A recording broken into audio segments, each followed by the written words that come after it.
حضرت عائشہ صدیقہ رضی اللہ تعالیٰ عنہ نا بطور ناز کے فرمایا کرتی تھیں، کہتی تھی 10 خوبیاں لوگوں مجھے وہ ملی ہیں جو میرے علاوہ کسی حضور کی زوجہ کو نہیں ملی۔ اماں جی وہ کون سی؟ تو فرمانے لگی میرے علاوہ حضور نے کسی کنواری عورت سے نکاح نہیں کیا۔ پھر فرمانے لگی میرے علاوہ حضور کی کوئی بیوی ایسی نہیں، کوئی اہلیہ ایسی نہیں جس کا باپ بھی مہاجر ہو، جس کی ماں بھی مہاجر ہو۔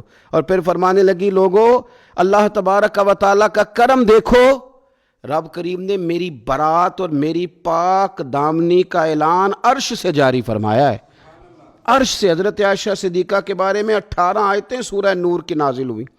پھر سیدہ عائشہ صدیقہ رضی اللہ تعالیٰ عنہ فرمانے لگی میں ہی وہ خاتون ہوں کہ نکاح سے پہلی ریشمی کپڑے میں لپیٹ کے حضرت جبریل میری صورت لا کے حضور کو دکھایا کرتے۔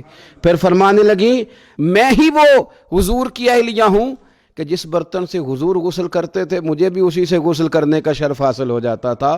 پھر فرماتی ہیں لوگوں یاد رکھو میں ہی نبی پاک صلی اللہ تعالیٰ علیہ وسلم کی وہ بیوی ہوں کہ میں حضور کے سامنے سوئی رہتی تھی، حضور تہجد کی نماز پڑھتے رہتے تھے، گویا جو انوار و تجلیات تہجد کے وقت وہاں نازل ہوتے تھے مجھے بھی اس میں سے خیرات ملا کرتی تھی۔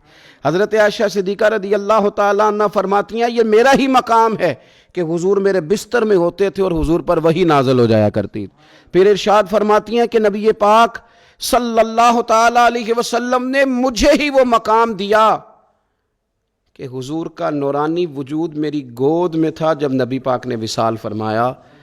فرمانے لگی میں ہی وہ خوش نصیب ہوں کہ میری باری تھی جب میرے نبی پاک کا وصال ہوا۔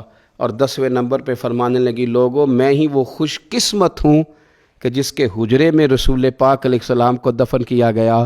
قیامت تک جس پر لوگ سلام بھیجیں گے جسے گنبد خضرا کہا جاتا ہے، یہ وہی مقام ہے جو حجرہ عائشہ صدیقہ کہلایا کرتا تھا۔ اللہ تو سیدہ عائشہ صدیقہ کے صدقے ماؤں پہ فضل فرما، بہنوں کے نصیبے اچھے فرما، اور بیٹیوں کو برکتیں عطا فرما۔ آخر دعوایا ان الحمدللہ رب العالمین۔